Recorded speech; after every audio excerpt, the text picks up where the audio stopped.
Olá, querido Crismando, querida Crismanda, seja bem-vindo a mais um encontro do curso de Crisma. E hoje nós vamos falar sobre batismo. Mas antes de começar, vamos fazer uma oração. Vamos lá. A oração do Espírito Santo, em nome do Pai, do Filho, do Espírito Santo. Amém. Vinde, Espírito Santo, enchei os corações dos vossos fiéis e acendei neles o fogo do vosso amor. Enviai o vosso Espírito, e tudo será criado, e renovareis a face da terra. Oremos. Ó Deus, que instruístes os corações dos vossos fiéis com a luz do Espírito Santo, fazei que apreciemos retamente todas as coisas segundo o mesmo Espírito, e gozemos sempre da sua consolação. Por Cristo Senhor nosso. Amém. Lembrando então do nosso último encontro, o sacramento do batismo, então, é um sacramento da iniciação cristã, né? Ele faz parte dos 3 sacramentos aí, se você lembrando um pouquinho, batismo, eucaristia e crisma, né? São os 3 sacramentos que fazem parte então dos sacramentos da iniciação cristã. Então nós vamos falar primeiro sobre o sacramento do batismo. O que é batismo? A palavra batismo, ela significa mergulho ou imersão. E por isso no batismo, a criança ou o catecúmeno vai ser imerso na água, ou então a água vai ser aspergida sobre a fronte dessa criança ou desse catecúmeno, para ele então receber o sacramento do batismo. Vamos entender um pouquinho da história da igreja que a Bíblia nos conta para a gente entender melhor o sacramento do batismo.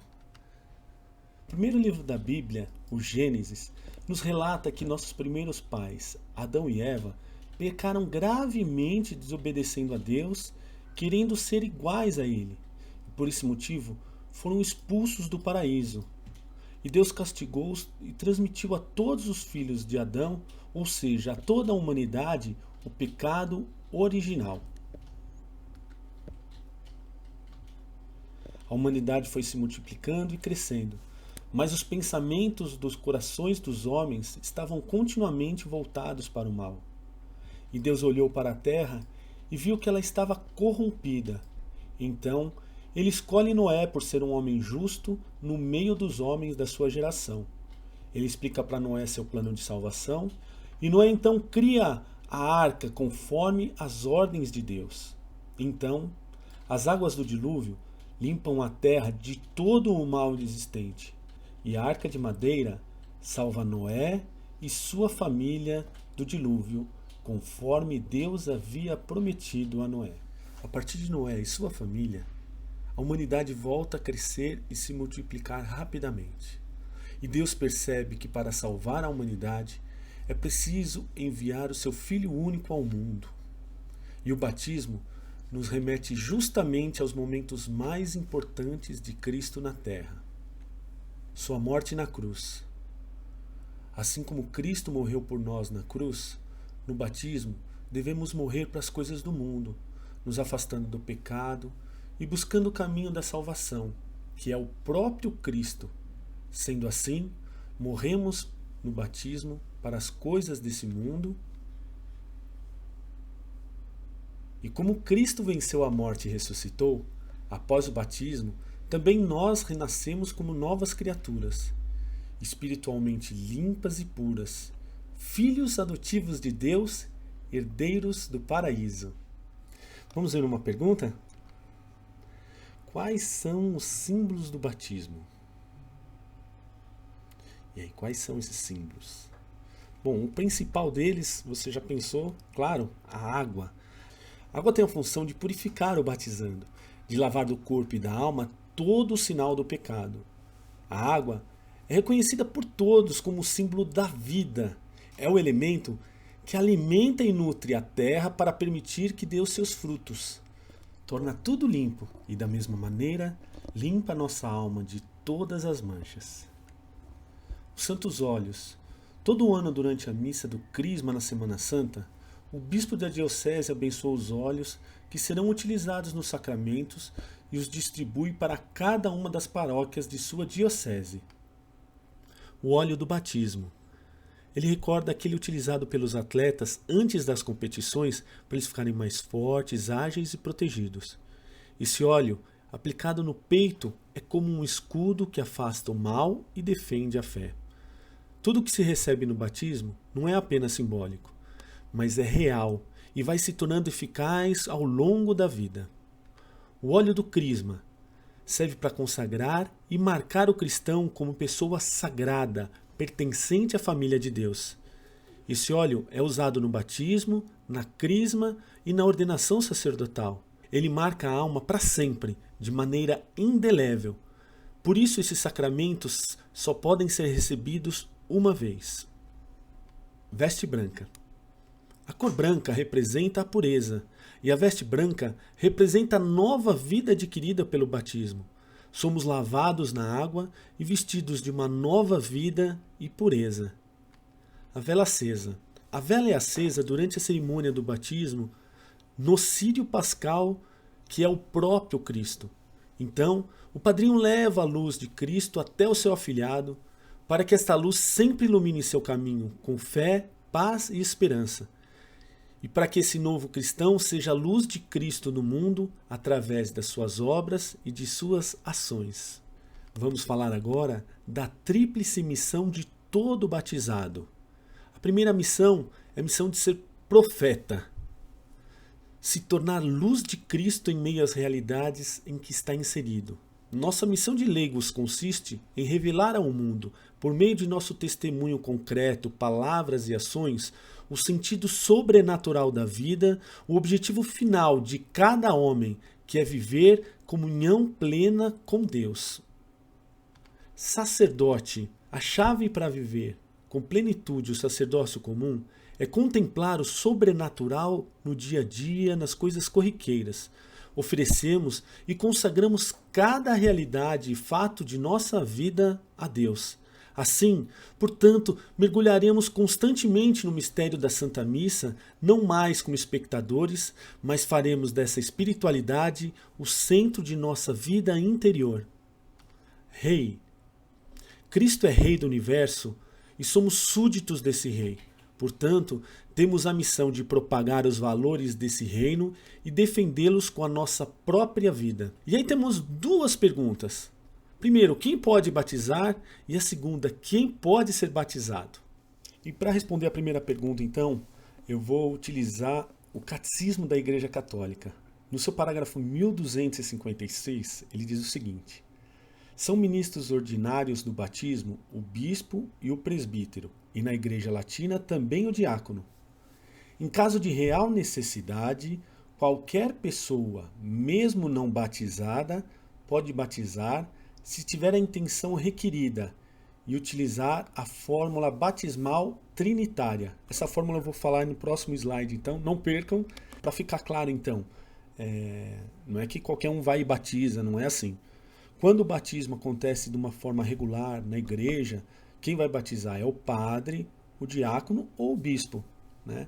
Mas fora, num caso de urgência, uma criança que, por exemplo, corre o risco de morrer e está no hospital e não dá tempo de um padre chegar para fazer o batismo, qualquer pessoa pode batizar essa criança, mesmo que essa pessoa não seja batizada, mas que tenha a intenção do batismo de levar essa criança para Deus, né? Então é isso que isso quer dizer.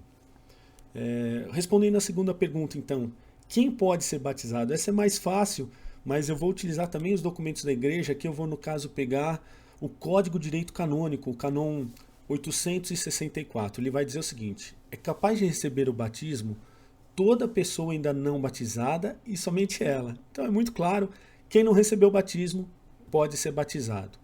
Aí vem uma outra pergunta. Uma pessoa que foi batizada às pressas por uma pessoa num momento de urgência. Como é que ela vai fazer? Ela não pode depois ir na igreja e receber o batismo? Como é que funciona isso? Nesses casos, a igreja ela vai fazer toda a cerimônia do batismo, mas no momento de batizar essa pessoa, então de jogar água, não é feito porque ela já foi batizada. Uma vez batizada, batizada para sempre, né? Então, quando a pessoa já foi batizada, vai ter todos os outros processos, então os óleos, a vela, tudo isso vai fazer parte da cerimônia, menos o momento de realmente jogar água na fronte da pessoa e batizar. Vamos ver então a fórmula do batismo. Você vai falar o nome da pessoa. Então, Ciclano, eu te batizo em nome do Pai, do Filho e do Espírito Santo. E aí todos respondem amém. Então é uma fórmula muito simples. Para ocorrer o batismo é essencial a água. Sem água não existe batismo. Então não adianta você querer improvisar, usar suco, usar shampoo, enfim, óleo. Não, tem que ser água para batizar. Então precisa de água. Você vai jogar na fronte da pessoa, né, na cabeça da pessoa, e vai dizer exatamente isso. O nome da pessoa, eu te batizo em nome do Pai, do Filho e do Espírito Santo. Vamos falar agora sobre os padrinhos de batismo, né? Então a gente está falando de batismo, vamos falar dos padrinhos de batismo. Em primeiro lugar, pode ser um padrinho, uma madrinha ou um padrinho e uma madrinha. As três formas são possíveis. Em segundo lugar, a pessoa tem que ter, ou as pessoas, né, tem que ter aptidão e intenção de ser padrinho e madrinha. Né? Ele tem que ter essa intenção, senão não pode. Em terceiro lugar, tem que ter 16 anos ou mais e tem que ser católico e crismado. E uma regra que não pode ser nem o pai nem a mãe do batizando aí, então no caso, tá certo? Então isso é o que a gente tem sobre os padrinhos. Vamos ver agora quais são os frutos do batismo com isso. Então, em primeiro lugar, ele vai apagar todos os pecados daquela pessoa, inclusive o pecado original. Depois, ele vai imprimir uma marca indelével, ou seja, que não pode ser apagada na alma de cristão. Então ele vai ter uma marca de cristão. A partir daquele momento ele passa a ser um cristão. Depois, em terceiro, ele passa a ser um filho amado de Deus. Ou seja, ele deixa de ser criatura e passa a ser filho, né? Passa a ter filiação de Deus. No quarto, templo do Espírito Santo. Então o Espírito Santo se faz morada dentro do batizado agora. Ele tem Deus dentro dele. Membro da igreja. Então ele vai ser um membro da Santa Igreja Católica Apostólica Romana. E ele vai ser um herdeiro do paraíso. Ele passa a ser um herdeiro do paraíso. Se ele seguir a vida de acordo com os mandamentos de Jesus, seguir recebendo todos os sacramentos, ele tem a garantia do paraíso. E abertura aos sacramentos. Ou seja, depois que você é batizado, você já pode receber os outros sacramentos, desde que esteja preparado para isso, obviamente, né? Agora vamos falar sobre a instituição do batismo. O sacramento do batismo foi instituído por Jesus. Vamos ver uma passagem do Evangelho de São Mateus, capítulo 28, que fala isso. Vamos lá. Mas Jesus, aproximando-se, lhes disse: Toda autoridade me foi dada no céu e na terra. E depois, e ensinai a todas as nações, batizai-as em nome do Pai, do Filho e do Espírito Santo. Então vocês podem ver que o batismo que nós fazemos hoje é exatamente seguindo o que Jesus nos ensinou no Evangelho. Para encerrar então, eu gostaria de colocar uma imagem do nascimento da nossa igreja, onde podemos ver Jesus morto na cruz, o soldado romano atravessa ao lado com a lança e jorra do peito aberto de Jesus sangue e água. O sangue, ele representando então a Eucaristia, um sacramento que nós vamos ver muito em breve, e a água significa o batismo, apresentada por Jesus como sendo um renascer da água e do Espírito. A partir desse momento, nós temos o início da igreja já com esses dois sacramentos, o batismo e a Eucaristia. Santo Agostinho escreve algo muito bonito em relação a isso. Ele diz: Adão dorme para que nasça Eva. Cristo morre para que nasça a igreja. Enquanto Adão dorme, Eva se forma do seu lado.